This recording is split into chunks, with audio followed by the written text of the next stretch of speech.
Hi ಸ್ನೇಹಿತರೆ, welcome to Pulakeshi coaching classes Vijayapura. ಸ್ನೇಹಿತರೆ, ಈಗಾಗಲೇ ನಾವು ಸಿಇಟಿಗೆ ಸಂಬಂಧಪಟ್ಟ ಹಾಗೆ ಜೀವಶಾಸ್ತ್ರ ವಿಭಾಗದಲ್ಲಿ ಬರ್ತಕ್ಕಂಥ ಜ್ಞಾನೇಂದ್ರಿಯಗಳು ಸೆನ್ಸ್ ಆರ್ಗನ್ ಎಂಬ ಚಾಪ್ಟರ್ ಅನ್ನ ಈ ಒಂದು ವಿಡಿಯೋ ಕ್ಲಾಸ್ ಅಲ್ಲಿ ಚರ್ಚೆ ಮಾಡೋಣ.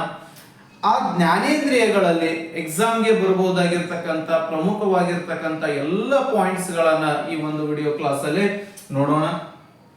ಹಾಗಾದ್ರೆ ಜ್ಞಾನೇಂದ್ರಿಯ ಅಂದ್ರೆ ಏನು ಅಂತಂದಾಗ, ಈಗ ಮುಖ್ಯವಾಗಿ ಪ್ರಾಣಿಗಳಿಗೆ 5 ಸೆನ್ಸ್ ಆರ್ಗನ್ಗಳನ್ನ ನೋಡ್ತೀವಿ ನಾವು: ಕಣ್ಣು, ಕಿವಿ, ಮೂಗು, ನಾಲಿಗೆ ಮತ್ತು ಚರ್ಮ. ಈ ಎಲ್ಲ ಜ್ಞಾನೇಂದ್ರಿಯಗಳ ಪ್ರಮುಖವಾಗಿರ್ತಕ್ಕಂಥ ಕಾರ್ಯ ಏನು ಅಂತಂದ್ರೆ, ಈ ನಮ್ಮ ದೇಹದಲ್ಲಿ ಆಗ್ತಕ್ಕಂಥ ಮೆಸೇಜ್ಗಳನ್ನ ಮೆದುಳಿನ ಮಹಾಮಸ್ತಿಷ್ಕದ ನರಮಂಡಲಕ್ಕೆ ಮೆಸೇಜ್ಗಳನ್ನ ಅಥವಾ ಸಂದೇಶಗಳನ್ನ ರವಾನೆ ಮಾಡತಕ್ಕಂಥ ಕಾರ್ಯವನ್ನ ಯಾವುದು ಮಾಡ್ತವೆ ಅಂತಂದ್ರೆ ಜ್ಞಾನೇಂದ್ರಿಯಗಳು ಮಾಡ್ತವೆ. ಅದರಲ್ಲಿ ಪ್ರಮುಖವಾಗಿ ಈಗ ನಮ್ಗೆ ವಾಸನೆ ಬೇಕಾಗಿತ್ತು ಅಂದ್ರೆ ನಾವು ಮೂಗಿನ ಸಹಾಯದಿಂದ ವಾಸನೆಯನ್ನ ಗ್ರಹಿಸ್ತೀವಿ. ಸ್ಪರ್ಶ ಜ್ಞಾನ ಬೇಕಾಗಿತ್ತು ಅಂತಂದ್ರೆ ಚರ್ಮದ ಸಹಾಯದಿಂದ ತಗೋತೀವಿ. ವಸ್ತುಗಳನ್ನ ನೋಡ್ಬೇಕಾದ್ರೆ ಕಣ್ಣಿನ ಮುಖಾಂತರ ನೋಡ್ತೀವಿ. ಶಬ್ದವನ್ನ ಗ್ರಹಿಸಬೇಕಾದ್ರೆ ಕಿವಿಯ ಮುಖಾಂತರ ಶಬ್ದವನ್ನ ಗ್ರಹಿಸ್ತೀವಿ. ಹಾಗಾದ್ರೆ ಈ ಕಣ್ಣು, ಕಿವಿ, ಮೂಗು, ನಾಲಿಗೆ ಮತ್ತು ಚರ್ಮ ಯಾವ ತರನಾಗಿ ಕಾರ್ಯವನ್ನ ಮಾಡುತ್ತೆ ಅನ್ನೋದನ್ನ ನೋಡೋಣ.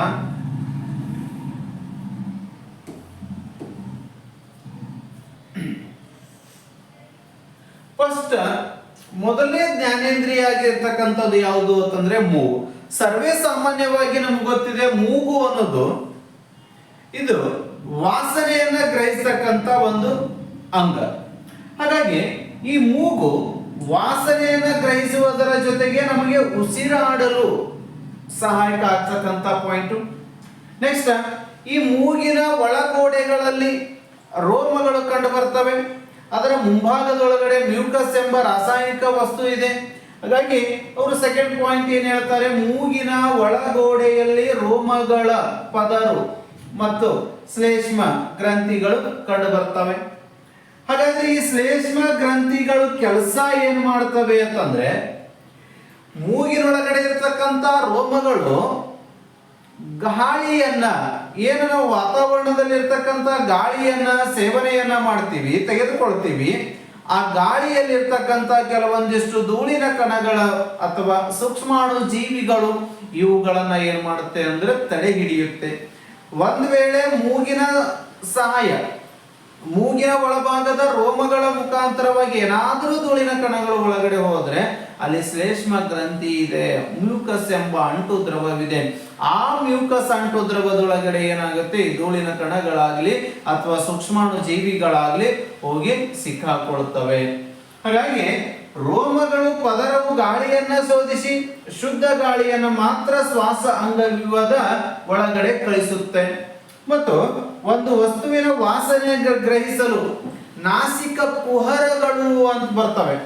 ಸೊ ನಾಸಿಕ ಕುಹರಗಳ ಸಹಾಯದಿಂದ ನಾವೇನ್ ಮಾಡ್ತೀವಿ ಅಂದ್ರೆ ವಾಸನೆಯನ್ನ ಗ್ರಹಿಸ್ತೀವಿ. ಅವಕ್ಕ ಆಘ್ರಾಣಗಳು ಅಂತ ಹೇಳಿ ಕರೀತಾರೆ. ವಾಸನೆ ಬರಬೇಕಾದ್ರೆ ಮುಖ್ಯವಾಗಿರ್ತಕ್ಕಂಥದ್ದು ಏನು ಅಂದ್ರೆ ಘ್ರಾಣ ಗ್ರಂಥಿಗಳು ಅಥವಾ ಘ್ರಾಣ ಕೋಶಗಳು ಅಂತ ಹೇಳಿ ಕರಿತೀವಿ.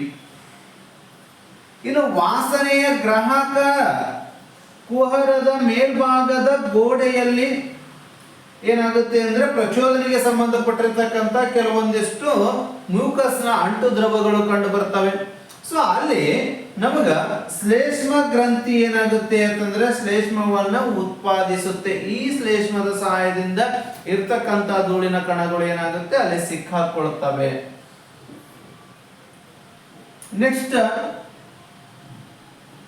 ಇಲ್ಲಿ ಚಿತ್ರದೊಳಗಡೆ ತಾವು ಗಮನಿಸಬಹುದು ಯಾವುದು ಅಂತಂದ್ರೆ ನೋಡಿ, ಇಲ್ಲಿ ಹ್ಯೂಮನ್ ನೋಸ್ ಡಯಾಗ್ರಾಮ್, ಆಲ್ಫ್ಯಾಕ್ಟರಿ ನರ್ವ್ಸ್ ಗಳಿದಾವೆ, ಆಲ್ಫ್ಯಾಕ್ಟರಿ ಬಲ್ಬ್ ಇದೆ, ನರ್ವ್ಸ್ ಬ್ಯಾಂಡಲ್ಸ್ ಇದೆ, ನೋಸ್ ಮತ್ತು ನ್ಯಾಸಲ್ ಕೆವಿಟಿ ಅಂತ ಬರುತ್ತೆ. ಸೊ ಇದು ಮೂಗುನ ಬಗ್ಗೆ ಮಾಹಿತಿ ಆಯ್ತು. ನೆಕ್ಸ್ಟ್, ನಾಲಿಗೆ. ಸಹಜವಾಗಿ ನೀವು ನಾಲಿಗೆಯನ್ನ ನೋಡಿದ್ರೆ ರುಚಿ, ಕಹಿ, ಉಪ್ಪು, ಹುಳಿಗಳನ್ನ ಗಳ ಮಾಹಿತಿಯನ್ನು ಕೊಡ್ತಕ್ಕಂಥದ್ದು ಯಾವುದು ಅಂತಂದ್ರೆ ನಾಲಿಗೆ. ಹಾಗಾದ್ರೆ ನಾಲಿಗೆ ಅನ್ನೋದು ಅತ್ಯಂತ ಬಲಿಷ್ಠವಾಗಿರ್ತಕ್ಕಂಥ ಸ್ನಾಯು. ಸ್ನಾಯುಗಳಲ್ಲಿ ಅತ್ಯಂತ ಬಲಿಷ್ಠವಾದ ಸ್ನಾಯು ಯಾವುದು ಅಂತಂದ್ರೆ ನಾಲಿಗೆ ಅಂತ ಹೇಳಿ ಕರಿತೀವಿ.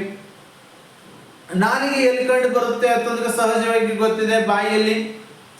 ಸೊ ಆಹಾರದ ರುಚಿಯನ್ನ ತಿಳಿಯುವ ಒಂದು ಅಂಗವೇ ಯಾವುದು ಅಂದ್ರೆ ನಾಲಿಗೆ. ನಾಲಿಗೆ ಲೋಳೆಯನ್ನ ಉತ್ಪತ್ತಿ ಮಾಡತಕ್ಕಂತ ಪೊರೆಯಿಂದ ಏನಾಗಿದೆ, ಆವೃತವಾಗಿದೆ.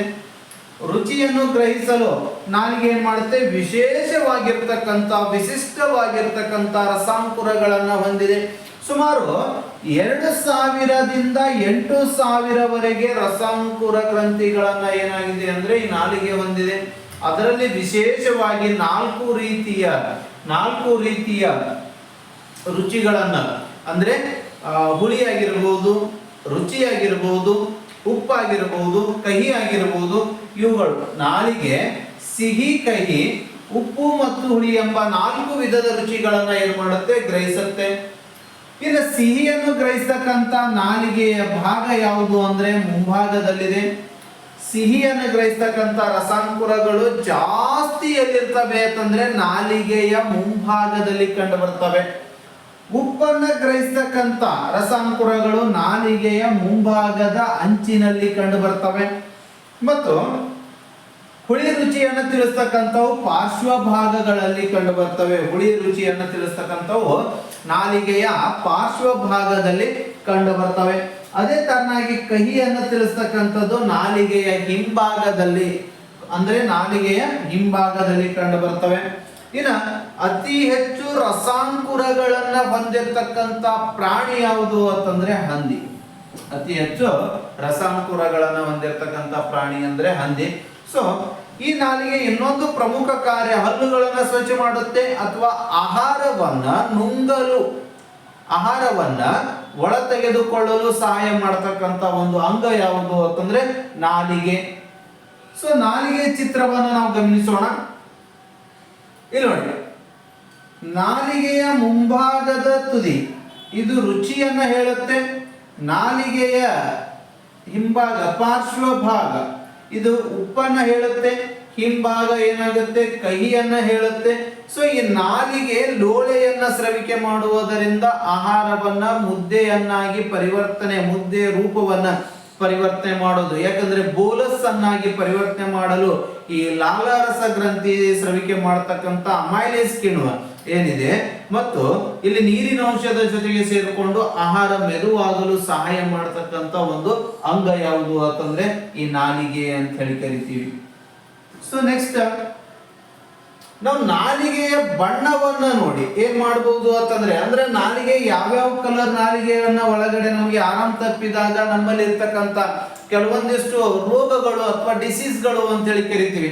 ಇನ್ ಕೇಸ್ ನೋಡಿ, ಇಲ್ಲಿ ನಾಲಿಗೆ ನಾರ್ಮಲ್ ನಾಲಿಗೆ ಇದ್ರೆ ಯಾವ ತರ ಇರುತ್ತೆ, ಅಥವಾ ಇನ್ಫೆಕ್ಷನ್ ಆದ್ರೆ, ಅಲರ್ಜಿ ಆದ್ರೆ, ಬ್ಯಾಕ್ಟೀರಿಯಾ ಏನಾದ್ರೂ ಎಫೆಕ್ಟ್ ಗಳನ್ನು ಕೊಟ್ಟಿದ್ರೆ, ಲ್ಯಾಕ್ ಆಫ್ ಆಕ್ಸಿಜನ್ ಪ್ರಾಬ್ಲಮ್ಸ್ ಇದ್ರೆ, ಅಥವಾ ಹಾರ್ಟ್ ಡಿಸೀಸ್ ಇದ್ರೆ, ಮತ್ತು problems with the Jeevan track ಇದ್ರೆ, ಅಥವಾ ಟು ಮಡ್ಕೆನೇರಿಯಾ ಇದ್ರೆ, ಸೊ ಇವೆಲ್ಲವೂ ಏನಾಗುತ್ತೆ ಅಂತಂದ್ರೆ ಕೆಲವೊಂದಿಷ್ಟು ನಾಲಿಗೆಗೆ ಡಿಸೀಸ್ ಗಳನ್ನು ಉಂಟು ಮಾಡುತ್ತೆ. ಅದರಲ್ಲಿ ವಿಶೇಷವಾಗಿ ದೇಹದೊಳಗಡೆ ಈ ಅಲ್ಸರ್ಗಳು ಯಾವುದು, ಗ್ಯಾಸ್ಟ್ರಿಕ್ ಸಮಸ್ಯೆ ಆದಾಗ ಅಥವಾ HCl ನ ಉತ್ಪತ್ತಿಯ ಪ್ರಮಾಣ ಹೆಚ್ಚಾದಾಗ, ಜಠರ ಒಳಗಡೆ HCl ಉತ್ಪತ್ತಿ ಪ್ರಮಾಣ ಹೆಚ್ಚಾದಾಗ ನಮಗೆ ಏನಾಗುತ್ತೆ, ಅಲ್ಸರ್ ಅಥವಾ ಬಾಯಿ ಹುಣ್ಣುಗಳಾಗುತ್ತೆ. ಅವಾಗ ಇವೆಲ್ಲವೂ ಏನಾಗುತ್ತೆ ಅಂತಂದ್ರೆ ನಾಲಿಗೆಗೆ ಸಂಬಂಧಪಟ್ಟಿರ್ತಕ್ಕಂಥ ಕಾಯಿಲೆಗಳು. ಹಾಗಾದ್ರೆ ಯಾವ್ಯಾವ ಬಣ್ಣದಲ್ಲಿ ನಮ್ಮ ನಾಲಿಗೆ ಕಂಡಾಗ ನಮಗೆ ಬರ್ತಕ್ಕಂಥ ರೋಗಗಳನ್ನು ನೋಡಬಹುದಾದ್ರೆ, ಮೊದಲನೇದಾಗಿ ಗುಲಾಬಿ ಬಣ್ಣದೊಳಗಡೆ ನಮ್ಮ ನಾಲಿಗೆ ಏನಾದರೂ ಕಂಡು ಬಂದರೆ, ಗುಲಾಬಿ ಬಣ್ಣದಲ್ಲಿ ನಮ್ಮ ನಾಲಿಗೆ ಕಂಡು ಬಂದರೆ ಏನಾಗುತ್ತೆ ಅಂತಂದ್ರೆ, ಸ್ವಲ್ಪ ಬಿಳಿ ಲೇಪನದೊಂದಿಗೆ ಇರುವ ಗುಲಾಬಿ ಬಣ್ಣವು ನಿಮ್ಮ ನಾಲಿಗೆಯ ನೈಸರ್ಗಿಕ ಬಣ್ಣವಾಗಿದೆ. ಇದರ ಅರ್ಥ ನೀವು ಸಂಪೂರ್ಣವಾಗಿ ಆರೋಗ್ಯವಾಗಿದ್ದೀವಿ ಅಂತ ಅಂದಾಗ. ನೋಡಿ, ನಮ್ಮ ನಾಲಿಗೆ ಕೆಂಪು ಸ್ಥಿತಿ ಅಥವಾ ಗುಲಾಬಿ ಬಣ್ಣದಲ್ಲಿ ಏನಾದರೂ ಕಂಡು ಬಂದ್ರೆ ನಾವು ಆರೋಗ್ಯವಾಗಿದ್ದೀವಿ, ಏನೂ ಸಮಸ್ಯೆ ಇಲ್ಲ ಅಂತಕ್ಕಂಥ ಭಾವನೆ ಇಲ್ಲಿ ಕಂಡು ಬರುತ್ತೆ. ಒಂದು ವೇಳೆ ಅದೇ ನಾಲಿಗೆ ಹಳದಿ ಬಣ್ಣಕ್ಕೆ ಬಂದ್ರೆ, ಅದೇ ನಾಲಿಗೆ ನೋಡಲು ಹಳದಿ ಬಣ್ಣದ ತರ ಕಣಕತ್ತು ಅಂತಂದ್ರೆ ಇಲ್ಲಿ ಏನಾಗುತ್ತೆ ಅಂದ್ರೆ ಗ್ಯಾಸ್ಟ್ರಿಕ್ ಸಮಸ್ಯೆ ಆಗುತ್ತೆ ಅಥವಾ ಜೀರ್ಣಕ್ರಿಯೆ ಸಮಸ್ಯೆ ಇರುತ್ತೆ. ನೋಡಿ, ಹಳದಿ ನಾಲಿಗೆ ಹೆಚ್ಚಾಗಿ ಹೊಟ್ಟೆಯ ಸಮಸ್ಯೆಗಳಿಗೆ ಸಂಬಂಧಿಸಿದೆ. ನೀವು ಜೀರ್ಣಕಾರಿ ಅಥವಾ ಗ್ಯಾಸ್ಟ್ರಿಕ್ ಸಮಸ್ಯೆಗಳನ್ನ ಹೊಂದಿದ್ದರೆ ನಮ್ಮ ನಾಲಿಗೆ ಏನಾಗುತ್ತೆ, ಹಳದಿ ಬಣ್ಣದಲ್ಲಿ ಕಾಣುತ್ತೆ, ಅಲ್ಪ ಸ್ವಲ್ಪ ಹಳದಿ ಬಣ್ಣದಲ್ಲಿ ಕಾಣುತ್ತೆ. ಬಿಳಿ ಅಥವಾ ಬೂದು ಬಣ್ಣ, ಇನ್ ಕೇಸ್ ಬಿಳಿ ಅಥವಾ ಬೂದು ಬಣ್ಣ ಇದ್ರೆ ಅದು ಈಸ್ಟ್ ಸೋಂಕಿನಿಂದ ನಾವೇನಾಗ್ತೀವಿ ಅಂತಂದ್ರೆ ಸಮಸ್ಯೆಗೆ ಒಳಗಾಗ್ತೀವಿ. ನಮ್ಮ ನಾಲಿಗೆಯು ಸಾಮಾನ್ಯವಾಗಿ ಬಿಳಿ ಲೇಪನವನ್ನ ಹೊಂದಿರುತ್ತದೆ. ಆದರೆ ಕೆಲವು ಬೂದು ಪ್ರದೇಶಗಳೊಂದಿಗೆ ಸಾಮಾನ್ಯಕ್ಕಿಂತ ಬಿಳಿಯಾಗಿದ್ದರೆ ನಮ್ಮ ದೇಹದಲ್ಲಿ ಈಸ್ಟ್ ಸೋಂಕಿನ ಸಂಕೇತವನ್ನ ಇದು ಸೂಚಿಸುತ್ತೆ. ಇದು ಏನಾಗುತ್ತೆ, ಡಿಸೆಂಟ್ರಿ ಆಗ್ಬಹುದು ಅಥವಾ ಹೊಟ್ಟೆಯ ಸಮಸ್ಯೆಗಳನ್ನ ಉಂಟು ಮಾಡತಕ್ಕಂತ ಒಂದು ಕಾಯಿಲೆ. ಇನ್ನ ನೇರಳೆ ಬಣ್ಣ, ನಮ್ಮ ದೇಹದಲ್ಲಿ ರಕ್ತ ಪರಿಚಲನೆ ಕಡಿಮೆಯಾದಾಗ ನಾಲಿಗೆ ನೇರಳೆ ಬಣ್ಣಕ್ಕೆ ತಿರುಗುತ್ತದೆ. ವಿವಿಧ ಶ್ವಾಸಕೋಶ ಅಥವಾ ಹೃದಯ ಸಂಬಂಧಿ ಸಮಸ್ಯೆಗಳಿಂದಾಗಿ ಅಸಮರ್ಪಕ ರಕ್ತ ಪರಿಚಲನೆ ಉಂಟಾಗಬಹುದು.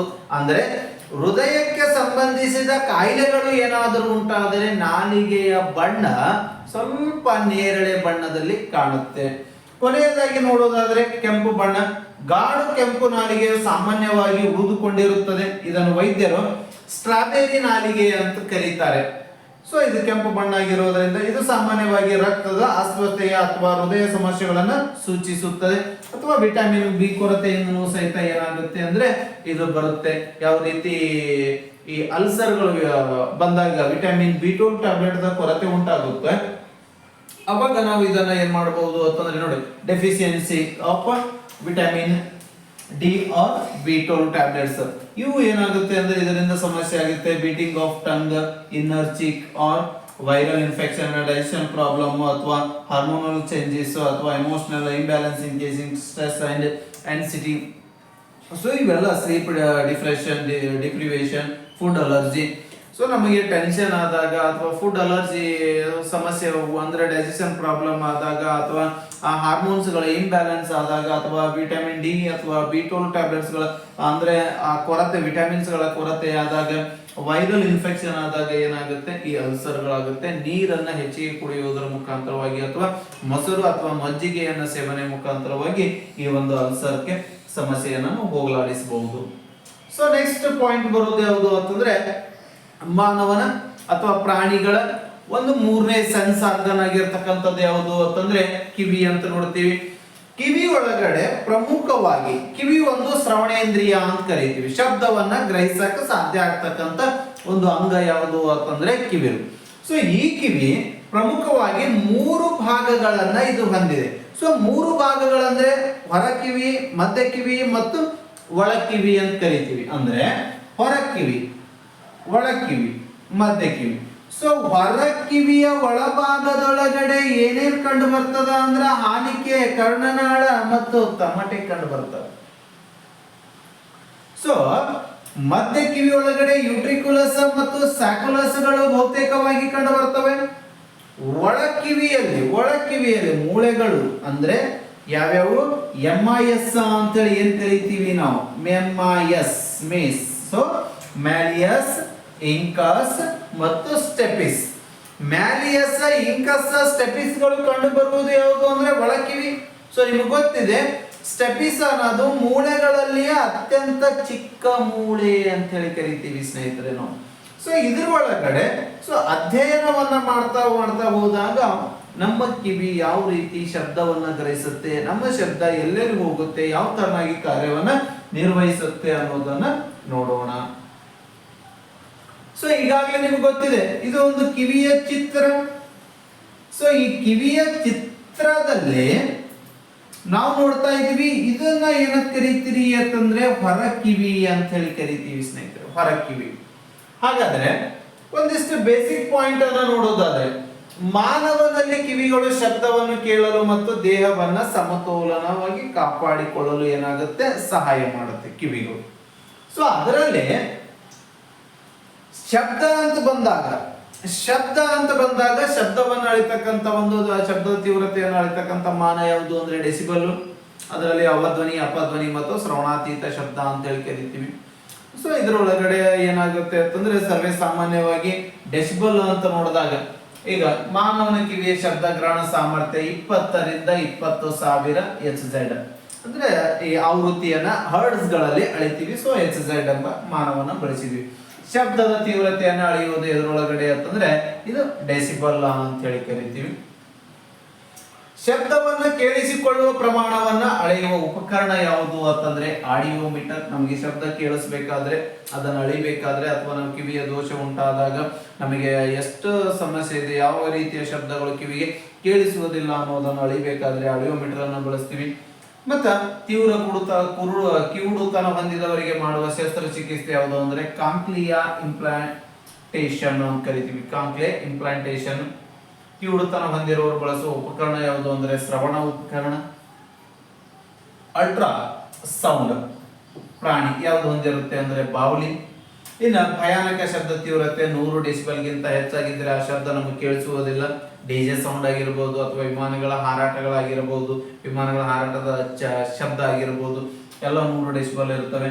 ಸೊ ಮಾನವನ ಆಲಿಸುವ ವೇಗ ಅಂದ್ರೆ ಈ ಕಿವಿಯ ತಮಟೆಯ ಮೇಲೆ ಶಬ್ದ ಎಷ್ಟು ಸೆಕೆಂಡ್ಗಳ ಕಾಲ ನಿಲ್ಲುತ್ತೆ ಅಂತ ಪ್ರಶ್ನೆ ಬಂದಾಗ ನಾವು ಹೇಳ್ಬೋದು 0.1 ಸೆಕೆಂಡ್ಗಳ ಕಾಲ ಶಬ್ದ ನಿಂತು ಮತ್ತೆ ಬೇರೆ ಶಬ್ದ ಏನಾಗುತ್ತೆ ನಮ್ಮ ಕಿವಿಯ ಮೇಲೆ ಅಪ್ಪಳಿಸುತ್ತೆ. ಸೊ ಕಿವಿಯ 3 ಭಾಗಗಳು. ಹೊರಕಿವಿ ಒಳಗಡೆ ಏನ್ ಕಂಡು ಬರುತ್ತೆ? ಹೊರಕಿವಿಯ ಹಾಲೆ, ಇಯರ್ ಪಿನ್, ಕರ್ಣನಾಳ, ಆಡಿಟೋರಿ ಕ್ಯಾನಲ್, ನೆಕ್ಸ್ಟ್ ಕಿವಿಯ ತಮಟೆ ಕಂಡು ಬರುತ್ತೆ. ಸೊ ಶಬ್ದ ಯಾವ ತರನಾಗಿ ಪಾಸ್ ಆಗುತ್ತೆ ಅನ್ನೋದನ್ನು ನೋಡೋಣ. ನೋಡಿ, ಇದು ಕಿವಿಯ ಹಾಲೆ, ಔಟರ್ ಇಯರ್ ಅಂತ ಹೇಳಿ ಕರಿತೀವಿ. ಸೊ ಔಟರ್ ಇಯರ್ ಅನ್ನ ನೋಡಿದಾಗ ಇದು ಎಲ್ಲ ಏನಾಗುತ್ತೆ ಅಂದ್ರೆ ಪಿನ್ ಅಂತ ಹೇಳಿ ಕರಿತೀವಿ. ಇದು ಕಿವಿಯ ಹೊರಕಿವಿ ಅಂತ ಹೇಳಿ ಕರಿತೀವಿ. ಹೊರಕಿವಿ ಶಬ್ದವನ್ನ ಮಾತ್ರ ಒಳಗಡೆ ಹೋಗಲು ಸಹಾಯವನ್ನ ಮಾಡತಕ್ಕಂತ ಒಂದು ಪಾಯಿಂಟ್. ಸೊ ಇದರೊಳಗಡೆ ಈ ಸಂಪೂರ್ಣವಾಗಿ ಕಿವಿ ಯಾವುದರಿಂದ ಮಾಡಲ್ಪಟ್ಟಿದೆ ಅಂತಂದ್ರೆ ಮೃದ್ವಸ್ಥಿ ಅಂಗಾಂಶದಿಂದ ಇದು ಮಾಡಲ್ಪಟ್ಟಿರುತ್ತೆ. ಶಬ್ದದ ತರಂಗಗಳನ್ನು ಗ್ರಹಿಸಿ ಕರ್ಣನಾಳಕ್ಕೆ ನಿರ್ದೇಶನ ಮಾಡತಕ್ಕಂಥದ್ದು ಯಾವುದು ಅಂತಂದ್ರೆ ಕಿವಿಯ ಹಾಲೆ. ಇಷ್ಟೇ ಇದೆ ಕೆಲಸ. ಏನು ಹೊರಗಡೆಯಿಂದ ಶಬ್ದ ಬರುತ್ತೆ ಆ ಶಬ್ದವನ್ನ ಕಿವಿಯ ಮೇಲೆ ಅಪ್ಪಳಿಸುವಂತೆ ಮಾಡುತ್ತೆ. ಅದಷ್ಟು ಕೆಲಸ ಇದೆ. ಏನ್ ಮಾಡುತ್ತೆ ಅಂದ್ರೆ ಕಿವಿಯ ಹಾಲೆ ಮಾಡುತ್ತೆ. ಸೊ ನೆಕ್ಸ್ಟ್ ಇದು ಆದ ಬಳಿಕ ಇಯರ್ ಕೆನಲ್ ಏನು ಬರುತ್ತೆ ನೋಡಿ. ಈ ಇಯರ್ ಕೆನಲ್ ಶಬ್ದವನ್ನ ಒಳಗಡೆ ತೆಗೆದುಕೊಂಡು ಹೋಗುತ್ತೆ. ಆ ಒಳಗಡೆ ತೆಗೆದುಕೊಂಡು ಹೋಗಬೇಕಾದಾಗ ಅಲ್ಲೊಂದು ಪ್ರಶ್ನೆ ಬರುತ್ತೆ. ಏನು? ಈ ಕಿವಿಯ ಒಳಗಡೆ ರೋಮಗಳು ಅಥವಾ ಈ ಕೂಗುಣ ಅಂತೇಳಿ ಏನು ಕರಿತೀವಿ, ಅಂಟು ದ್ರವದ ವಸ್ತು ಏನು ಬರುತ್ತೆ, ಎಲ್ಲಿ ಕಂಡು ಬರುತ್ತೆ ಅಂತಂದ್ರೆ ಕರ್ಣನಾಳದೊಳಗಡೆ, ಇಯರ್ ಕೆನಲ್ ಅಂತ ಏನ್ ಕರಿತೀವಿ. ಸೊ ಈ ಕರ್ಣನಾಳದೊಳಗಡೆ ಸಣ್ಣ ಸಣ್ಣ ಸಣ್ಣ ಸಣ್ಣ ಸಣ್ಣ ಸಣ್ಣ ಸಣ್ಣ ರೋಮಗಳು ಕಂಡು ಬರ್ತವೆ. ಸೊ ಅಲ್ಲಿ ಏನಾಗುತ್ತೆ ಅಂದ್ರೆ ಅಂಟು ದ್ರವ ಇರುತ್ತೆ. ಆ ಅಂಟು ದ್ರವಕ್ಕೆ ಕೂಗಣ ಅಂತ ಕರೀತಾರೆ. ಸೊ ಪಿನ್ನ ಮತ್ತು ತಮಟೆಯ ನಡುವಿನ ನಾಳ. ಸೊ ಇಲ್ಲಿ ಪಿನ್ನ ಇದೆ, ತಮಟೆ ಇದೆ, ಇಲ್ಲಿ ಪಿನ್ನ ಇದೆ. ಇವೆರಡರ ನಡುವಿನ ಪ್ರದೇಶ ಯಾವುದು ಅಂತಂದ್ರೆ ಇಯರ್ ಕೆನಲ್ ಅಂತೇಳಿ ಕರಿತೀವಿ, ಕರ್ಣನಾಳ ಅಂತೇಳಿ ಕರಿತೀವಿ ಸ್ನೇಹಿತರೆ. ಸೊ ಈ ಕರ್ಣನಾಳದಲ್ಲಿ ಮೇಣ ಗ್ರಂಥಿಗಳು, ಅದನ್ನೇ ಹೇಳಿದಿಲ್ಲ ಯಾವುದು ಕೂಗುಣ ಅಂತ. ಸೊ ಮೇಣ ಗ್ರಂಥಿಗಳು, ಸೂಕ್ಷ್ಮವಾದ ಕೂದಲುಗಳು ಕಂಡು ಬರ್ತವೆ. ಕೂದಲುಗಳು ಸೂಕ್ಷ್ಮವಾಗಿರ್ತಕ್ಕಂಥ ಸಣ್ಣ ಸಣ್ಣ ಕೂದಲುಗಳು. ಸೊ ಹಾಗಾದ್ರೆ ಈ ಕೂದಲುಗಳ ಕಾರ್ಯ ಏನ್ ಮಾಡ್ತವೆ ಅಂತಂದ್ರೆ ಇದು ಧೂಳು ಮತ್ತು ಸೂಕ್ಷ್ಮ ಜೀವಿಗಳನ್ನ ಒಳಗಡೆ ಹೋಗದಂತೆ ಏನ್ ಮಾಡುತ್ತೆ ಅಂತಂದ್ರೆ ತಡೀತದೆ. ಸೊ ಸಣ್ಣ ಜೀವಿಗಳು ಮತ್ತು ಧೂಳಿನ ಕಣಗಳು ಮೇಣದಲ್ಲಿ ಸಿಕ್ಕಿ ಬೀಳೋ ತರ ಇದೇನ್ ಮಾಡುತ್ತೆ ಅಂದ್ರೆ ಕಾರ್ಯವನ್ನ ನಿರ್ವಹಿಸುತ್ತೆ. ಅಂದ್ರೆ ನಮ್ಮ ಕಿವಿ ಒಳಗಡೆ ಹೊರಗಡೆಯಿಂದ ಏನಾದ್ರೂ ಧೂಳು ಗೀಳು ಹೋದ್ರೆ ಅದನ್ನ ಪ್ರವೇಶಿಸದಂತೆ ನಿರ್ಬಂಧವನ್ನ ಇರ್ತಕ್ಕಂಥದ್ದು. ಇನ್ ಕೇಸ್ ಬಂದ್ರೆ ಆ ಕಿವಿಯ ಒಳಗಡೆ ಇರ್ತಕ್ಕಂಥ ರೋಮಗಳು ಆ ಧೂಳವನ್ನ ತಡೆ ಹಿಡಿಯುತ್ತೆ. ಸ್ವಲ್ಪ ಮುಂದ್ಗಡೆ ಹೋದಾಗ ಇಲ್ಲಿ ಏನಾಗುತ್ತೆ, ಮೇಣದ ವಸ್ತು ಇದೆ, ಆ ಮೇಣದ ವಸ್ತುವಿಗೆ ಇದು ಅಂಟಿಕೊಳ್ಳುತ್ತೆ. ನೆಕ್ಸ್ಟ್ ಬರ್ತಕ್ಕಂಥದ್ದು ತಮಟೆ. ಶಬ್ದದ ಅಲೆಗಳನ್ನ ಗ್ರಹಿಸ್ತಕ್ಕಂತ ಕಾರ್ಯನಿರ್ವಹಿಸುವುದು ಯಾವುದು ಅಂದ್ರೆ ತಮಟೆ. ಸೊ ಇದನ್ನ ನಾವೇನಂತ ಕರಿತೀವಿ ಅಂತಂದ್ರೆ ಇಲ್ಲಿದೆ ನೋಡಿ, ಕಿವಿಯ ತಮಟೆ ಅಂತ ಹೇಳಿ ಕರಿತೀವಿ ನಾವು ಇದನ್ನ. ಸೊ ಇದನ್ನ ಕಿವಿಯ ತಮಟೆ ಅಂತ ಹೇಳಿ ಕರಿತೀವಿ. ಹಾಗಾದ್ರೆ ಇದರ ಕಾರ್ಯ ಎಲ್ಲಿದೆ? ಕರ್ಣನಾಳದ ಒಳ ತುದಿಯಲ್ಲಿ ಓರೆಯಾಗಿ ಸ್ಥಾಪಿಸಲ್ಪಟ್ಟಿರ್ತಕ್ಕಂಥ ಅಂಗ ಯಾವುದು ಅಂತಂದ್ರೆ ತಮಟೆ. ಇದರ ಪ್ರಮುಖ ಕಾರ್ಯ ಹೊರ ಕಿವಿಯನ್ನು ಮತ್ತು ಒಳ ಕಿವಿಯಿಂದ ಪ್ರತ್ಯೇಕಗೊಳಿಸಿದೆ. ಶಬ್ದದ ತರಂಗಗಳಿಗೆ ಅನುಸಾರವಾಗಿ ನೋಡಿ, ಶಬ್ದ ತರಂಗಗಳಿಗೆ ಅನುಸಾರವಾಗಿ ಕಂಪಿಸ್ತಕ್ಕಂತ ಕಾರ್ಯವನ್ನ ಮಾಡ್ತಕ್ಕಂಥದ್ದು ಯಾವುದು ಅಂತಂದ್ರೆ ತಮಟೆ, ಇಯರ್ ಡ್ರಮ್ ಅಂತ ಹೇಳಿ ಕರಿತೀವಿ. ಯಾವುದು ಹೊರಗಡೆಯಿಂದ ಶಬ್ದಗಳು ಬರುತ್ತೆ ಆ ಶಬ್ದಗಳಿಗೆ ಅನುಸಾರವಾಗಿ ಇದು ಏನ್ ಮಾಡುತ್ತೆ, ಕಂಪನಗೊಳ್ಳುತ್ತೆ. ಆ ಕಂಪನಗಳಿಗೆ ಮಾಡ್ತಕ್ಕಂಥ ಕಾರ್ಯ ಯಾವುದು ಅಂತಂದ್ರೆ ತಮಟೆ ಮಾಡುತ್ತೆ. ಇನ್ನು ಕಿವಿಯ ತಮಟೆಯನ್ನ ಪರೀಕ್ಷಿಸುವ ಒಂದು ಸಾಧನ ಯಾವುದು ಅಂದ್ರೆ ಓಟೋಸ್ಕೋಪ ಅಂತ ಹೇಳಿ ಕರಿತೀವಿ ಸ್ನೇಹಿತರು. ಓಟೋಸ್ಕೋಪ ಅಂತ ಹೇಳಿ ಕರಿತೀವಿ. ಸೊ ನೆಕ್ಸ್ಟ್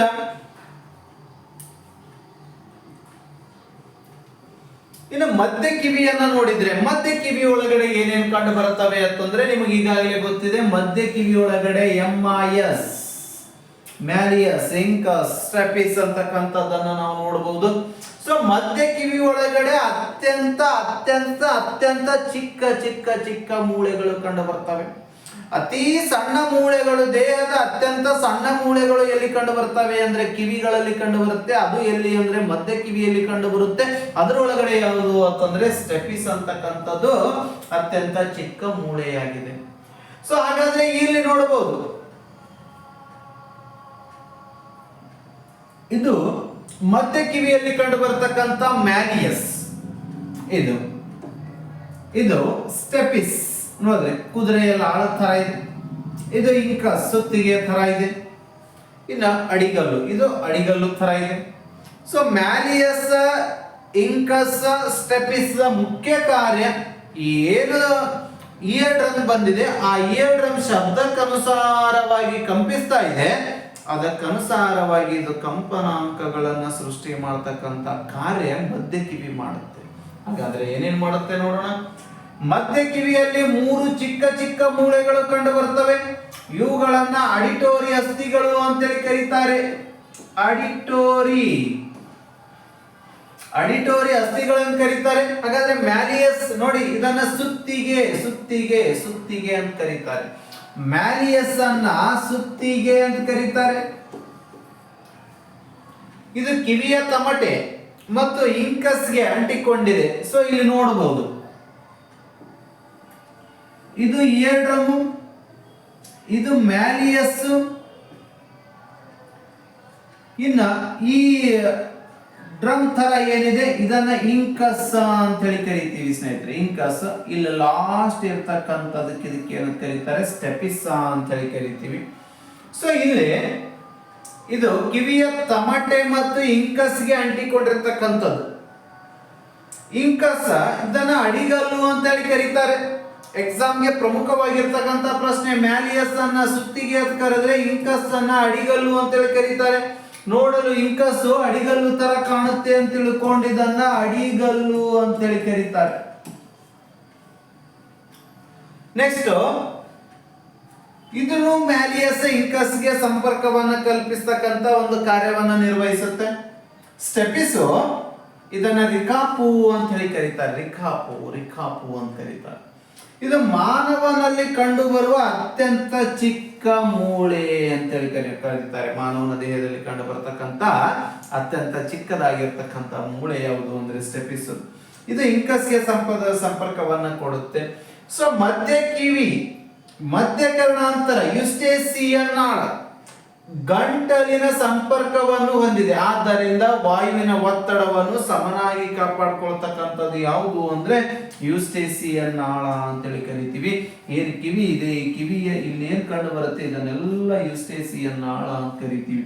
ಸೊ ಯಾವುದು ಅಂದ್ರೆ ಈ ಭಾಗ, ಈ ಕೆಳಗಡೆ ಇರತಕ್ಕಂತ ಭಾಗ ಏನಿದೆ ಯುಸ್ಟೇಸಿಯನ್ ನಾಳ ಅಂತ ಕರಿತೀವಿ. ಇದನ್ನು ಮಧ್ಯಕರ್ಣಾಂತರ ನಾಳ ಅಂತೇಳಿ ಕರೀತಾರೆ ಸ್ನೇಹಿತರೆ. ಸೊ ಒಳಕಿವಿಯನ್ನ ನೋಡಿದ್ರೆ, ಒಳಕಿವಿ ಒಂದು ಸೂಕ್ಷ್ಮ ಅಂಗವಾಗಿದ್ದು ಇದು ತಲೆಬುರುಡೆಯ ಕುಹರದಲ್ಲಿ ಇರುತ್ತೆ. ಇದರಲ್ಲಿ ಎಂಡೋಲಿಂಪ್ ಮತ್ತು ಫೇರಿಲಿಂಪ್ ಎಂಬ 2 ದ್ರವಗಳು ಕಂಡು ಬರ್ತವೆ. ಯಾವ್ಯಾವು? ಎಂಡೋಲಿಂಪು ಮತ್ತು ಫೇರಿಲಿಂಪ್. ಒಳಕಿವಿಯಲ್ಲಿ ಯುಟ್ರಿಕುಲಸ್ ಮತ್ತು ಸ್ಯಾಕುಲಸ್ಗಳು ಕಂಡು ಬರ್ತವೆ. ಸೊ ಯುಟ್ರಿಕುಲಸ್ ಮತ್ತು ಸ್ಯಾಕುಲಸ್ಗಳು ಸಂಪೂರ್ಣವಾಗಿ ಅದರದೇ ಆಗಿರ್ತಕ್ಕಂಥ ಕಾರ್ಯವನ್ನ ಒಂದು ಒಳಕಿವಿಯ ಹೊರಭಾಗದಲ್ಲಿ ಕಂಡು ಬಂದ್ರೆ, ಒಂದು ಒಳಕಿವಿಯ ಒಳಭಾಗದಲ್ಲಿ ಕಂಡು ಬರುತ್ತೆ. ನೆಕ್ಸ್ಟ್ ಯೂಟ್ರಿಕುಲಸ್ಗೆ 3 ಅರ್ಧಚಂದ್ರಾಕಾರದ ನಾಳಗಳು ಅಂಟ್ಕೊಂಡಿರ್ತವೆ. ಅಂದ್ರೆ ಯೂಟ್ರಿಕುಲಸ್ಗೆ 3 ಅರ್ಧಚಂದ್ರಾಕಾರದ ನಾಳಗಳು ಕಂಡು ಬರ್ತವೆ. ಸ್ಯಾಕುಲಸ್ಗೆ ಏನಾಗುತ್ತೆ ಅಂದ್ರೆ ವೃತ್ತಾಕಾರವಾಗಿರ್ತಕ್ಕಂಥ ಕಾಕ್ಲಿಯ ಅಂಟ್ಕೊಂಡಿರುತ್ತೆ. ಸೊ ಶಬ್ದ ಗ್ರಾಹಕ ಕೋಶಗಳು ಸೇರಿ ಶ್ರವಣ ನರಗಳನ್ನ ರಚಿಸ್ತವೆ. ಮಧ್ಯ ಕರ್ಣಾಂತರ ನಾಳ ನೋಡಿ, ಇದು ಮಧ್ಯ ಕಿವಿಯಿಂದ ಗಂಟಲಿನವರೆಗೆ ಸಂಪರ್ಕವನ್ನ ಹೊಂದಿರತಕ್ಕಂಥದ್ದು ಯಾವುದು ಅಂತಂದ್ರೆ ಮಧ್ಯ ಕರ್ಣಾಂತರ ನಾಳ. ಮಧ್ಯ ಕಿವಿಯಿಂದ ಗಂಟಲಿನವರೆಗೂ ಸಂಪರ್ಕವನ್ನ ಹೊಂದಿದ್ದು ಮಧ್ಯ ಕರ್ಣಾಂತರ ನಾಳ. ಹೊರ ಕಿವಿಯ ನಾಳದಲ್ಲಿರುವ ಒತ್ತಡಕ್ಕೆ ಸಮನಾಗಿ ಮಧ್ಯ ಕಿವಿಯಲ್ಲಿ ಒತ್ತಡವನ್ನು ಉಂಟು ಮಾಡತಕ್ಕಂಥದ್ದು ಅಂದ್ರೆ ಹೊರಗಡೆ ಇರತಕ್ಕಂಥ ಒತ್ತಡಕ್ಕೆ ಅನುಸಾರವಾಗಿ ಮಧ್ಯ ಕಿವಿಯಲ್ಲಿ ಒತ್ತಡವನ್ನು ಉಂಟು ಮಾಡಿ ಸಮತೋಲನವನ್ನು ಕಾಪಾಡತಕ್ಕಂಥ ಕಾರ್ಯ ಯಾವ್ದು ಮಾಡುತ್ತೆ? ಯುಸ್ಟೇಸಿಯ ನಾಳ ಮಾಡುತ್ತೆ, ಮಧ್ಯ ಕರ್ಣಾಂತರ ನಾಳ ಮಾಡುತ್ತೆ. ಸೊ ಯೂಟ್ರಿಕುಲಸ್ ಕಾರ್ಯ ಒಳ ಕಿವಿಯ ಮೇಲಿನ ಭಾಗದಲ್ಲಿ ಕಂಡು ಬರ್ತಕ್ಕಂಥದ್ದು. ಇದಕ್ಕೆ 3 ಅರ್ಧಚಂದ್ರಾಕಾರದ ನಾಳಗಳು ಕಂಡು ಬರುತ್ತೆ. ಸೊ ಇದೇನ್ ಮಾಡುತ್ತೆ? ದೇಹದ ಸಮತೋಲನವನ್ನ ಕಾಪಾಡಿಕೊಂಡು ಹೋಗುತ್ತೆ. ನೆಕ್ಸ್ಟ್ ಇದರ ಮುಖಾಂತರವಾಗಿ ಏನಾಗುತ್ತೆ ಅಂತಂದ್ರೆ ಶ್ರವಣ ಸಂದೇಶಗಳು ಹಾದು ಹೋಗ್ತಕ್ಕಂಥ ಒಂದು ಮಾರ್ಗ. ಸ್ಯಾಕುಲಸ್ ಒಳ ಕಿವಿಯ ಕೆಳಗಿನ ಭಾಗದಲ್ಲಿ ಇದು ಕಂಡು ಬರುತ್ತೆ.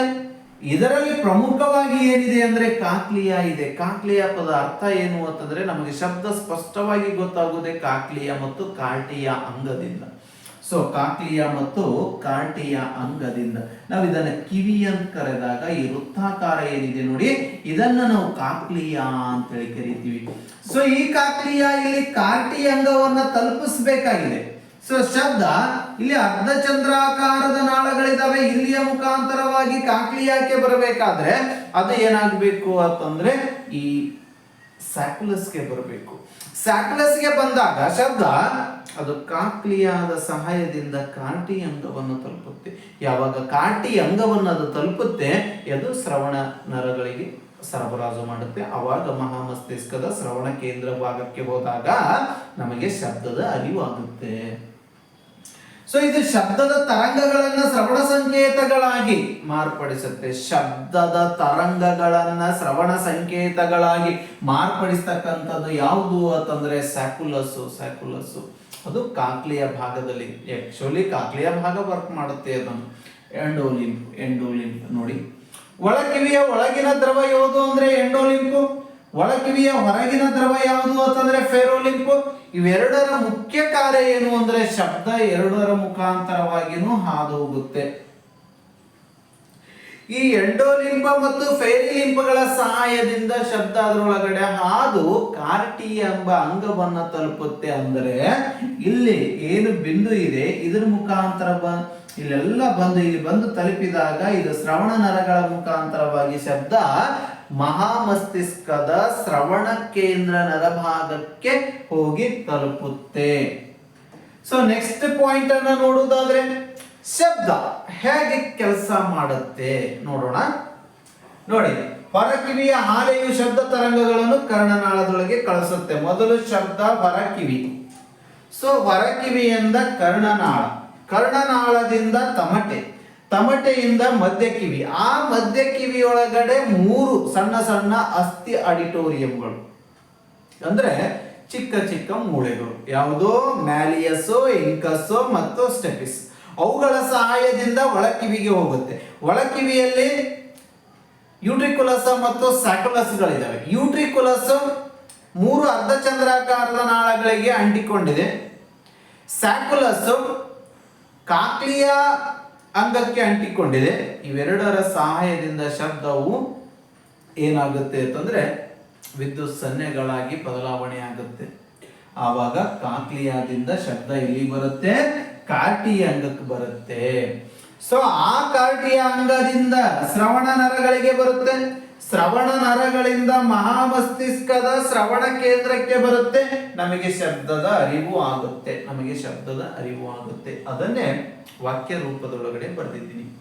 ಸೊ ನೋಡಿ, ಶಬ್ದ ತರಂಗವು ಕಿವಿಯ ತಮಟೆ ಮೇಲೆ ಬೀಳುತ್ತೆ. ಯಾವಾಗ ಹೊರಗಡೆಯಿಂದ ಮಧ್ಯ ಕರ್ಣಾಂತರ ನಾಳಕ್ಕೆ ಶಬ್ದ ಬರುತ್ತೆ, ಶಬ್ದ ಅಲ್ಲಿಂದ ಇಯರ್ ಡ್ರಮ್ಗೆ ಬರುತ್ತೆ. ಆ ಇಯರ್ ಡ್ರಮ್ ಕಿವಿಯ ತಮಟೆ ಮೇಲೆ ಕಂಪನಗೊಂಡು ತರಂಗಗಳು ಮಧ್ಯ ಕಿವಿಯ ಮೂಳೆಗಳ ಸರಪಳಿಯ ಮೂಲಕ ಕಿವಿಯ ಒಳಗೆ ಸಾಗುತ್ತೆ. ಅಲ್ಲಿಂದ ಕಂಪನಗಳು ಪೆರಿಲಿಂಪ, ಎಂಡೋಲಿಂಪ್ಗಳ ಮುಖಾಂತರ ಕಾಕ್ಲಿಯಾದಲ್ಲಿನ ಕಾರ್ಟಿಯ ಅಂಗವನ್ನ ಇದು ಏನ್ ಮಾಡುತ್ತೆ, ತಲುಪುತ್ತೆ. ಸೊ ಕಾರ್ಟಿಯ ಅಂಗವು ಶಬ್ದದ ವೇಗಗಳನ್ನ ಶ್ರವಣ ನರಕ್ಕೆ ಕಳಿಸಿಕೊಡುತ್ತೆ. ಸೊ ಆವಾಗ ಶ್ರವಣ ನರಗಳು ಆ ವೇಗಗಳನ್ನ ಮಹಾಮಸ್ತಿಷ್ಕದ ಶ್ರವಣ ಕೇಂದ್ರಕ್ಕೆ ಕಳಿಸಿಕೊಡುತ್ತಕ್ಕಂತ ಕಾರ್ಯವನ್ನ ಮಾಡುತ್ತೆ. ಆಗ ನಮಗೆ ಶಬ್ದದ ಅರಿವು ಆಗುತ್ತೆ. ಸೊ ನೆಕ್ಸ್ಟ್ ಪಾಯಿಂಟ್ ನೋಡುವುದಾದ್ರೆ ಕಣ್ಣು ಈ ಜಗತ್ತಿನ ಮೂಲ ಸೌಂದರ್ಯವನ್ನ ನೋಡಲು ಅಥವಾ ಪರಿಸರವನ್ನ ನೋಡಲು ಅಥವಾ ಪುಸ್ತಕಗಳನ್ನ ಓದಲು ಸಹಾಯವಾಗ್ತಕ್ಕಂಥ ಒಂದು ಅತ್ಯಂತ ಸೂಕ್ಷ್ಮವಾಗಿರ್ತಕ್ಕಂಥ ಒಂದು ಜ್ಞಾನೇಂದ್ರಿಯ ಯಾವುದು ಅಂತಂದ್ರೆ ಕಣ್ಣು. ಸೊ ಇಂತಹ ಕಣ್ಣು ಏನೇನು ಒಳಗೊಂಡಿದೆ? ಕಣ್ಣಿನ ರಚನೆಯನ್ನ ನೋಡುವುದಾದ್ರೆ ಕಣ್ಣು ಸ್ಕ್ಲೀರಾ ಹೊರಪದರು, ಕೊರಾಯಿಡ್ ಮಧ್ಯಪದರು ಮತ್ತು ರೆಟಿನಾ ಒಳಪದರನ್ನು ಒಳಗೊಂಡಿದೆ. ಇಲ್ಲಿ ಮೇಲ್ಭಾಗದಲ್ಲಿ ಕಣ್ಣಿನ ರೆಪ್ಪೆಗಳಿದಾವೆ. ಇವು ಕಣ್ಣಿನ ರೆಪ್ಪೆಗಳು ಧೂಳಿನ ಕಣಗಳನ್ನ ಪ್ರವೇಶಿಸದಂತೆ ತಡಿತಕ್ಕಂತ ಕಾರ್ಯ ಯಾವುದು ಮಾಡುತ್ತೆ ಅಂದ್ರೆ ಕಣ್ಣಿನ ರೆಪ್ಪೆಗಳು ಮಾಡುತ್ತೆ. ಇನ್ನು ಹುಬ್ಬುಗಳು ಈ ಪ್ರಕಾಶಮಾನವಾಗಿರ್ತಕ್ಕಂಥ ಬೆಳಕು ಕಣ್ಣಿಗೆ ನೇರವಾಗಿ ಎಫೆಕ್ಟ್ ಕೊಡಬಾರದು ಅಂತ ತಿಳ್ಕೊಂಡು ಏನ್ ಮಾಡುತ್ತೆ, ಹುಬ್ಬು ಅಂದ್ರೆ ನೆರಳನ್ನ ಉಂಟು ಮಾಡುತ್ತೆ. ಕಣ್ಣೀರು ಲ್ಯಾಕ್ರಿಮಲ್ ಗ್ಲ್ಯಾಂಡ್ ಅಂತ ಬರುತ್ತೆ. ಸೊ ಲ್ಯಾಕ್ರಿಮಲ್ ಗ್ಲ್ಯಾಂಡ್ ಹಸಿರು ಗ್ರಂಥಿ ಏನ್ ಮಾಡುತ್ತೆ, ಕಣ್ಣೀರನ್ನ ಸ್ರವಿಕೆ ಮಾಡುತ್ತೆ. ಈ ಕಣ್ಣೀರೊಳಗಡೆ ಸೋಡಿಯಂ ಕ್ಲೋರೈಡ್ ಎಂಬ ಲವಣ ಕೂಡ ಇರುತ್ತೆ. ಸೊ ಹಸಿರು ಗ್ರಂಥಿಗಳಿಂದ ಉತ್ಪತ್ತಿಯಾಗುತ್ತೆ. ಹಸಿರು ಗ್ರಂಥಿ ಮೇಲಿನ ರೆಪ್ಪೆಗಳ ಒಳಮೂಲೆಯ ಬಳಿ ಇದೆ. ಇನ್ನು ಕಣ್ಣೀರು ಕಣ್ಣನ್ನು ತೇವವಾಗಿಡಲು ಮತ್ತು ಹೊರ ವಸ್ತುಗಳನ್ನು ಹೊರಹಾಕಲು ಸಹಾಯಕ ಮಾಡುತ್ತೆ. ಕಣ್ಣೀರಿನಲ್ಲಿ ಸೋಡಿಯಂ ಕ್ಲೋರೈಡ್ ಲವಣ ಕಂಡು ಬರುತ್ತೆ, ಅಂದ್ರೆ NaCl ಎಂಬ ಲವಣ ಕಂಡು ಬರುತ್ತೆ. ಸೊ ಒಂದು ಕಣ್ಣು ಮುಚ್ಚಿದಾಗ 150 ಡಿಗ್ರಿ ಒಳಗಡೆ ಆ ಕಣ್ಣು ಏನಾಗುತ್ತೆ, ರೊಟೇಟ್ ಆಗುತ್ತೆ. ಸೊ 102 ಕಣ್ಣುಗಳನ್ನು ತೆಗೆದಾಗ 180 ಡಿಗ್ರಿ. ಒಂದು ಕಣ್ಣನ್ನ ಮುಚ್ಚಿ ನೋಡಿದಾಗ ನಮ್ಗೆ 150 ಡಿಗ್ರಿ ಕೋನದಲ್ಲಿ ಕಣ್ಣು ರೊಟೇಟ್ ಆಗುತ್ತೆ, ತಿರುಗುತ್ತೆ. ಎರಡು ಕಣ್ಣುಗಳನ್ನು ನೋಡಿದಾಗ 180 ಡಿಗ್ರಿ ಒಳಗಡೆ ಏನಾಗುತ್ತೆ, ವಸ್ತುಗಳನ್ನ ನಾವು ನೋಡಬಹುದು. ಇನ್ನು ಕಣ್ಣೀರಿನಲ್ಲಿ ಲೈಸೋಸೋಮ್ ಕಿಣ್ವಗಳು ಕಂಡು ಬರ್ತವೆ. ಯಾವುದೇ ಸೂಕ್ಷ್ಮಾಣುಜೀವಿಗಳು ಅಥವಾ ಸಣ್ಣದಾಗಿರ್ತಕ್ಕಂಥ ಜೀವಿಗಳು ಕಣ್ಣೊಳಗಡೆ ಬಿದ್ದಾಗ ಅವು ಏನಾಗುತ್ತೆ ಅಂತಂದ್ರೆ ಅವು ಸತ್ತ ಹೊರಗಡೆ ಬರತಕ್ಕಂಥ ಕೆಲಸವನ್ನ ಈ ಲೈಸೋಸೋಮ್ಗಳು ಮಾಡುತ್ತವೆ. ಇನ್ನು ಕಣ್ಣಿನ ಯಾವ ಭಾಗವನ್ನ ನಾವು ದಾನ ಮಾಡ್ತೀವಿ ಅಂತಂದ್ರೆ ಕಾರ್ನಿಯ ಭಾಗವನ್ನ ನಾವು ದಾನ ಮಾಡ್ತೀವಿ. ಇದು ವಿಶೇಷವಾಗಿ ಇಂಪಾರ್ಟೆಂಟ್ ಆಗಿರ್ತಕ್ಕಂಥ ಪಾಯಿಂಟ್. ನೆಕ್ಸ್ಟ್, ಕಣ್ಣಿನ ಹೊಳಪಿಗೆ ಕಾರಣವಾದದ್ದು ಲೋಹ ಯಾವುದು ಅಂದ್ರೆ ಜಿಂಕು. ಹಸಿರು ಗ್ರಂಥಿಯನ್ನ ಲ್ಯಾಕ್ರಿಮಲ್ ಗ್ರಂಥಿ ಅಂತ ಕೂಡ ಕರೀತಾರೆ. ಇಂಗ್ಲಿಷ್ ಒಳಗಡೆ ಲ್ಯಾಕ್ರಿಮಲ್ ಗ್ಲ್ಯಾಂಡ್ ಅಂತ ಕರೀತಾರೆ, ಕನ್ನಡದೊಳಗಡೆ ಹಸಿರು ಗ್ರಂಥಿ ಅಂತ ಕರೀತಾರೆ. ಕಣ್ಣು ಮತ್ತು ಕಣ್ಣೀರಿನ ಕಾಯಿಲೆಗಳ ಅಧ್ಯಯನ ಆಪ್ಥಮೋಲಾಜಿ ಅಂತ ಕರೀತಾರೆ. ಆಪ್ಥಮೋಲಾಜಿ ಅಂತ ಕರೀತಾರೆ.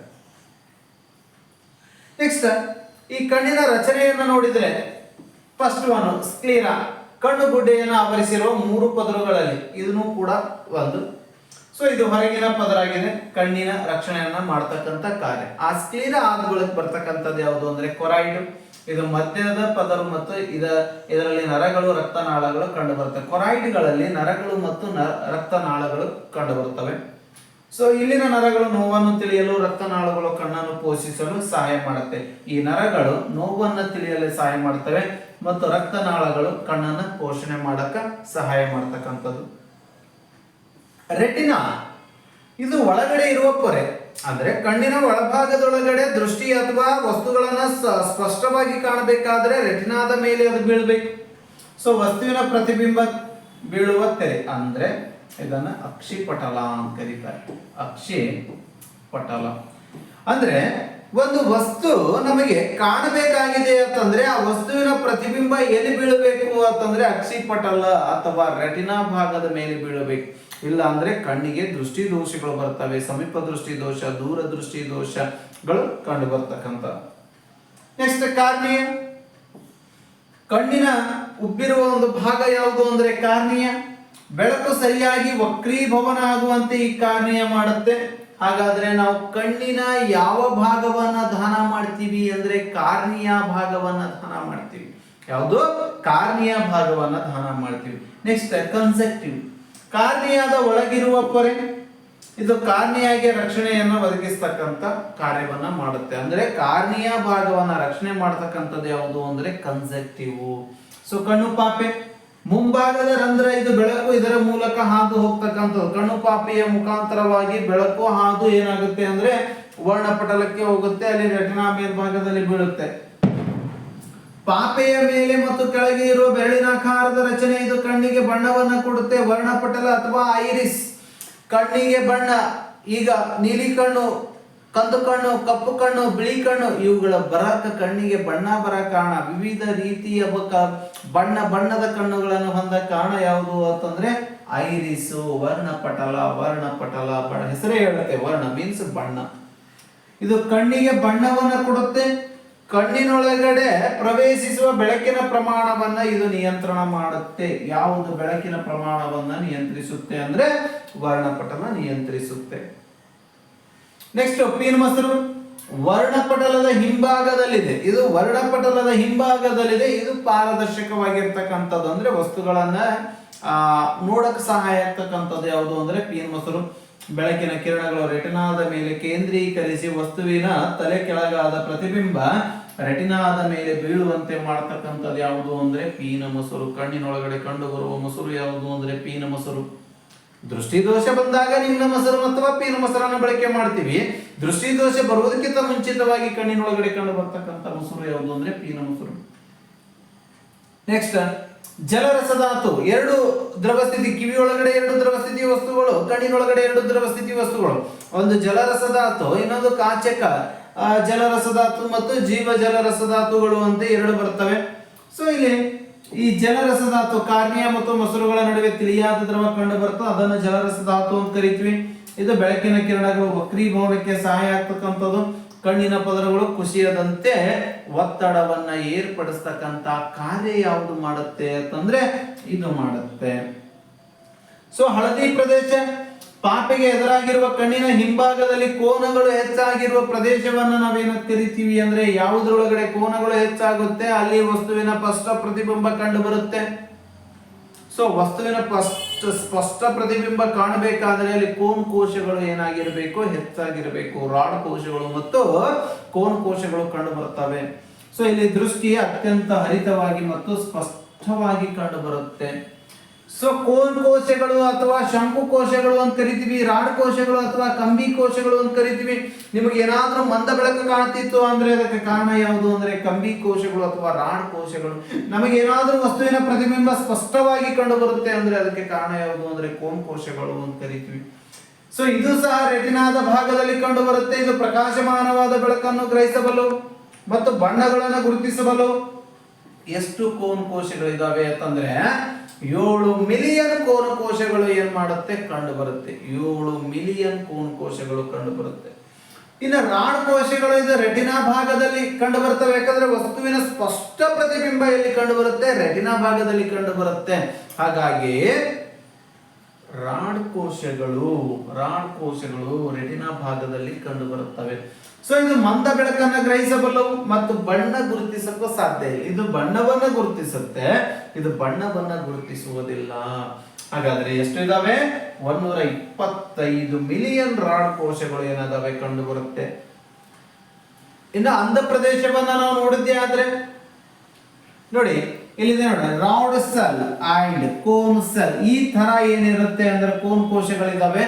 ಇಲ್ಲಿ ಅತ್ಯಂತ ಸಮೀಪದೊಳಗಡೆ ಇದಾವೆ. ಇವೆಲ್ಲ ಮಂದ ಬೆಳಕನ್ನ ಗ್ರಹಿಸುತ್ತೆ. ಇದು ಅತ್ಯಂತ ದೂರವಾಗಿರ್ತಕ್ಕಂಥದ್ದು ಮತ್ತು ಅತ್ಯಂತ ಎತ್ತರವಾಗಿರ್ತಕ್ಕಂಥದ್ದು. ಸೊ ಅದನ್ನ ಕೋನ್ ಕೋಶ. ಇನ್ನು ಅಂಧ ಪ್ರದೇಶ ಅಂದ್ರೆ ಯಾವುದ್ರೊಳಗಡೆ ರಾಡ್ ಕೋಶಗಳು ಹೆಚ್ಚಾಗಿ ಕಂಡು ಬರ್ತವೆ ಅಲ್ಲಿ ಅಂಧ ಪ್ರದೇಶ ಅಂತ ಕರಿತೀವಿ. ಯಾವುದ್ರೊಳಗಡೆ ಕೋನ್ ಕೋಶಗಳು ಹೆಚ್ಚಾಗಿ ಬರ್ತವೆ ಅವುಗಳನ್ನ ಹಳದಿ ಪ್ರದೇಶ, ಯೆಲ್ಲೋ ಸ್ಪಾಟ್ ಅಂತ ಕರಿತೀವಿ. ಇಲ್ಲಿ ಈ ಪ್ರದೇಶದ ಒಳಗಡೆ ಬೀಳತಕ್ಕಂತ ಪ್ರತಿಬಿಂಬ ನಮ್ಮ ಕಣ್ಣಿಗೆ ಕಾಣಿಸುವುದಿಲ್ಲ. ರಾತ್ರಿ ಹೊತ್ತ ವಸ್ತುವಿನ ಪ್ರತಿಬಿಂಬ ಹೇಗೆ ಕಾಣುವುದಿಲ್ಲ, ಆ ರಾತ್ರಿಯ ಹೊತ್ತಲ್ಲಿ ಕೆಲಸ ಮಾಡುವುದು ಯಾವುದು ಅಂತಂದ್ರೆ ರಾಡ್ ಕೋಶಗಳು. ಬೆಳಕಿನಲ್ಲಿ ಕೆಲಸ ಮಾಡತಕ್ಕಂಥದ್ದು ಯಾವುದು ಅಂದ್ರೆ ಕೋನ್ ಕೋಶಗಳು. ಇನ್ನು ಚಾಕ್ಷುಷ ನರಗಳು, ಈ ಕಣ್ಣಿನಿಂದ ಏನ ನಾವು ವಸ್ತುಗಳನ್ನ ನೋಡ್ತೀವಿ ಅದನ್ನ ಮಹಾಮಸ್ತಿಷ್ಕದ ಈ ದೃಷ್ಟಿ ನರ ಭಾಗಕ್ಕೆ ಕಳಿಸ್ತಕ್ಕಂತ ಕಾರ್ಯ ಯಾವ್ದು ಮಾಡುತ್ತೆ ಅಂದ್ರೆ ಈ ಚಾಕ್ಷುಷ ನರಗಳು ಮಾಡುತ್ತೆ.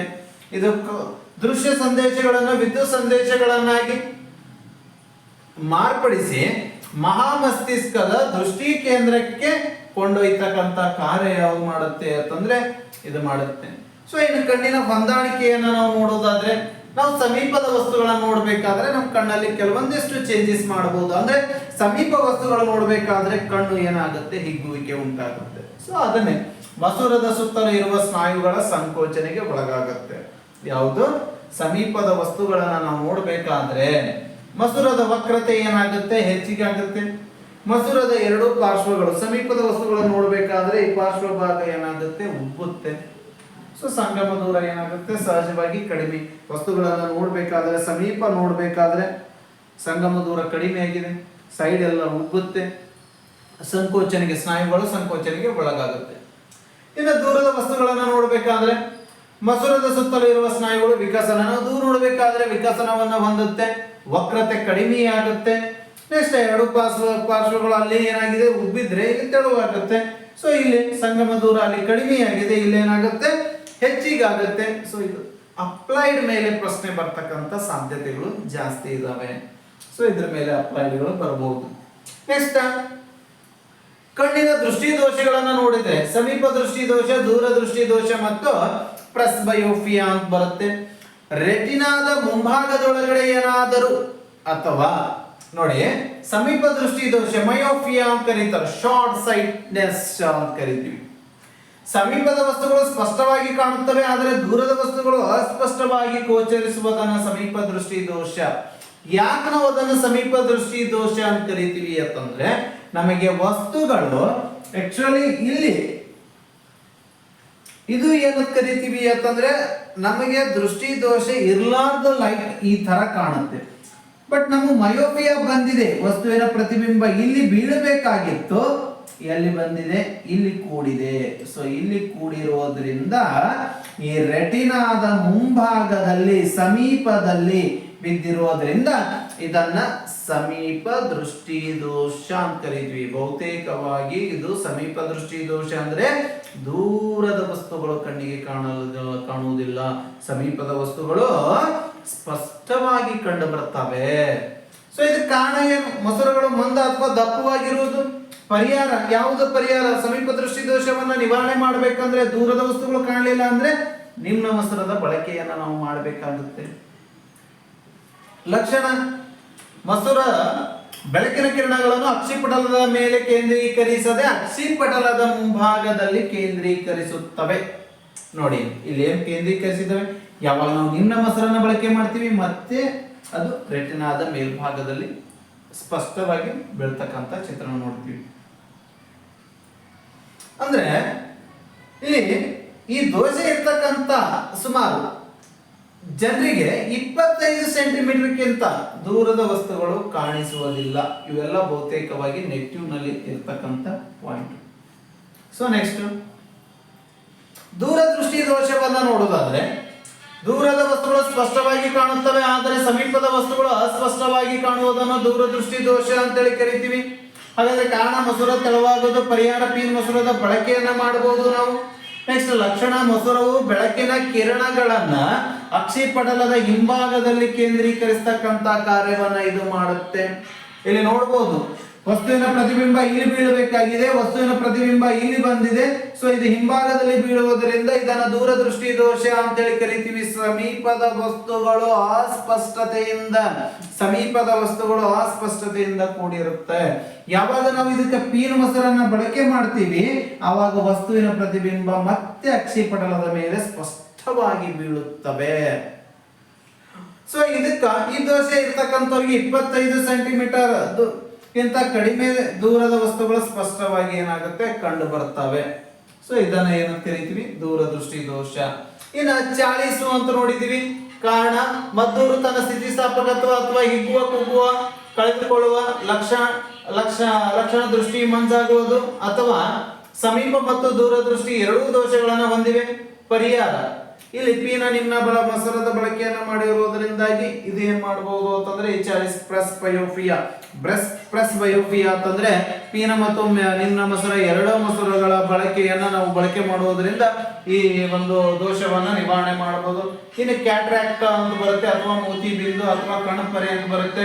ಕಣ್ಣಿನ ಮಸೂರದ ಮೇಲೆ ಪೊರೆ ಬೀಳುವುದರಿಂದ ಮಸೂರು ಅಪಾರದರ್ಶಕವಾಗುವುದು ಅಥವಾ ಇದ್ರ ಮೇಲೆ ಮಾಸ್ ಬರುತ್ತೆ. ಸೊ ಆ ಮಾಸ್ ಬರುವುದರಿಂದ ಕಣ್ಣಿನ ಏನಾಗುತ್ತೆ, ಮಂಜಾಗಿ ಕಾಣುತ್ತೆ. ಅದನ್ನೇ ನಾವೇನಂತ ಕರಿತೀವಿ ಅಂದ್ರೆ ಮೋತಿ ಬಿಂದು. ಇನ್ನು ಗ್ಲಾಕೋಮಾ ಅಂತ ಕರಿತೀವಿ. ಕಣ್ಣಿನ ಒತ್ತಡ ಹೆಚ್ಚಾಗಿ ಕಣ್ಣು ಗುಡ್ಡೆಗಳು ಒರಟಾಗಿ ಕಾಣುತ್ತವೆ. ನೆಕ್ಸ್ಟ್ 40 ವರ್ಷ ಮೇಲ್ಪಟ್ಟವರಲ್ಲಿ ಕಂಡು ಬರ್ತಕ್ಕಂಥದ್ದು, ಇದು ಹೆಚ್ಚಾಗಿ ಗ್ಲಾಕೋಮಾ 40 ವರ್ಷ ಮೇಲ್ಪಟ್ಟವರಲ್ಲಿ ಕಂಡು ಬರ್ತಕ್ಕಂಥದ್ದು. ಮೊದಲು ಬೆಳಕಿನ ಬಣ್ಣಗಳು ಕಾಣುತ್ತವೆ, ನಂತರ ಕ್ರಮೇಣ ದೃಷ್ಟಿ ಏನಾಗುತ್ತೆ ಅಂತಂದ್ರೆ ಹೀನವಾಗಿರುತ್ತೆ.